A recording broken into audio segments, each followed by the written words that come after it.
are going into the Sonic developer session. Quite exciting. Yeah, Sonic the Hedgehog developer. Oh yeah, childhood hero, baby.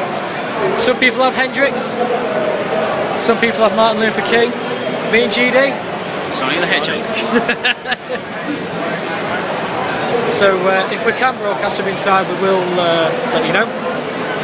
We will do so, but we very much doubt it. We've been stopped by the camera gorillas all morning trying to broadcast stuff. But we'll have a go.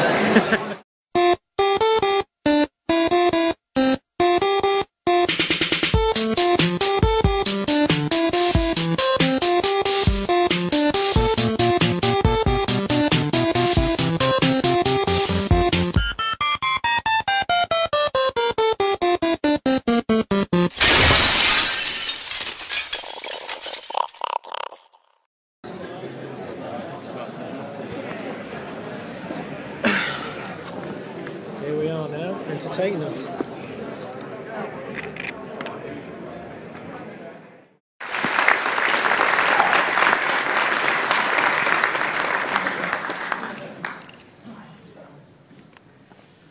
And yeah, before we get cracking, we've got a trailer of his new game show, Superplay video.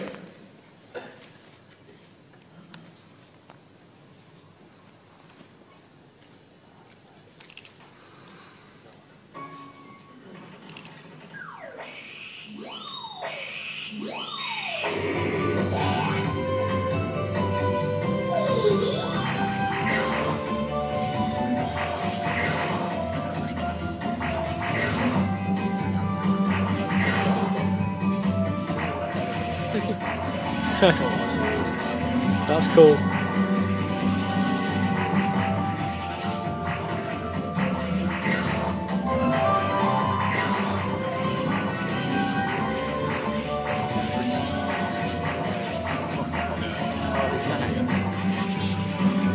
That's pretty awesome. It's proper old school, isn't it?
That's cool.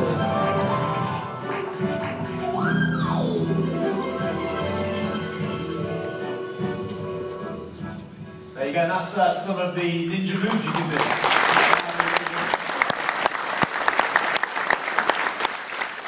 Obviously you are best known for Sonic the Hedgehog, but before that game came out, what games did you work on first before Sonic? Well, before Sonic I made the Phantasy Star 1 and 2. And out of converted games I made Space Harrier, Outrun, Ghost, Spy vs. Spy, and so on. But the very first game I made was called Girls Gun. And so, a string of classics listed there from like way back in the day. But I mean, let's look at Sonic. Such a familiar character now, such an iconic character. But the original game made a great impact when it came out. And what was the idea? What did you want to achieve with the very first Sonic game? Where did the concept for it come from? ゲームを作っていったのが、ソニックの誕生であります。Well, the original idea of Sonic came from a test program that I made. One day I thought about a new character which doesn't get blocked or stopped by enemies. In other words, a character which doesn't stop the progress of the game when encountering enemies. I then came up with a brief idea of character which used to be a rabbit, who rolls forward and tackles enemies and keeps running. He doesn't stop. And that later became Sonic. Great stuff.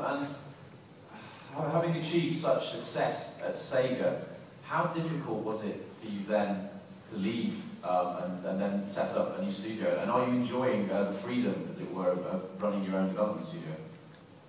Well, it was indeed a difficult decision to leave Sega. I really like the company and enjoyed working there. And yes, I do enjoy working at my studio very much. One of the main reasons I left Sega was because I felt that I was getting a little bit distanced from the actual game making. But at my studio, I can really work with my own games, so this is exactly what I wanted. Great stuff. We've got images behind us of the game, of your latest game, Ivy the Kiwi. We also saw the trailer at the start. In your own words, can you tell us about the game, please? ゴールまで導いてあげて、お母さんのところへ連れてってあげるっていうのがこのゲームです。Well, Ivy the Kiwi is an action game set in a world of picture book. Its main character called Ivy, which is a little female kiwi bird, who got separated from her mother. She cannot do much on her own, apart from keep running. And she cannot even climb a small gap by herself. So you, as a player for this game, is a sort of god, or a guardian, who helps Ivy to reach her goals by drawing vine on the picture book, which Ivy can run on it. And given the nature of the game and the stretching and the moving and drawing of vines, was it obvious that it was always going to work on DS and wheel? Did you consider other platforms first for it? Well, Ivy the Kiwi was originally developed for Wii platform. We found out that the Wii's pointing device is quite ideal for this game, so we originally made a Wii version of this game. And we then decided that we could do the same thing on the DS using the touchpad. That's why we chose this platform, Wii and DS for this game. Sure. Now, one thing that's puzzling me is it's not just simply Ivy the Kiwi, it's Ivy the Kiwi question mark. What's the question mark for? I actually wanted you to be wondering why. When you complete games, you normally see ending movies and stuff goes at the end. But when you complete Ivy the Kiwi, you will be able to read his picture at the end. Then you will find out why you see this question mark in the title when you complete this game. So please try hard. Oh, you big T, steering. Looking at Japanese gaming development, there's a lot of debate about the state of game development in Japan. Recently, Capcom's Inafune-san said that he sees that Japanese developers in general are 5 years behind their Western counterparts, and the games they're making just aren't good enough. I just wonder what your thoughts are on this. Yes, you could say that Japanese game developers today are behind the Western competitors in terms of technology. But at the same time, Japanese developers can still come up with new game ideas and styles that are very much different from Western counterparts. And I also think that Japanese developers are catching up to the West in terms of technology too. So I do agree with Inafune-san's comment on Japanese games developers to some extent. I believe that Japanese games development has its own strong areas to equally compete with Western counterparts.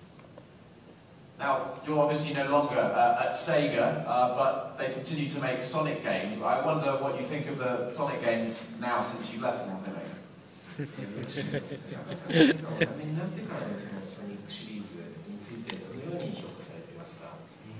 そうですね、よく聞かれる質問なんですけど、実はあまり詳しく見ていないんですけども。Well, since I left Sega, I don't really follow the series too closely. But I believe there are many more things that Sonic can do. So I'm very much looking forward to future Sonic series.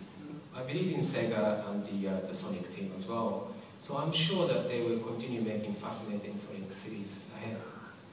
Good stuff. I'm interested, of all the games you've ever made, do you have a personal favourite? I've been involved in many games so far, but I must say it's still Sonic 1. That was a title which made me realize that I could do something to attract people around the world, so I must say it's Sonic 1 for me.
retro gamers,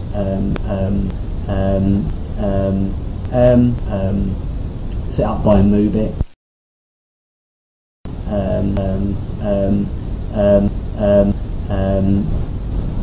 Yeah.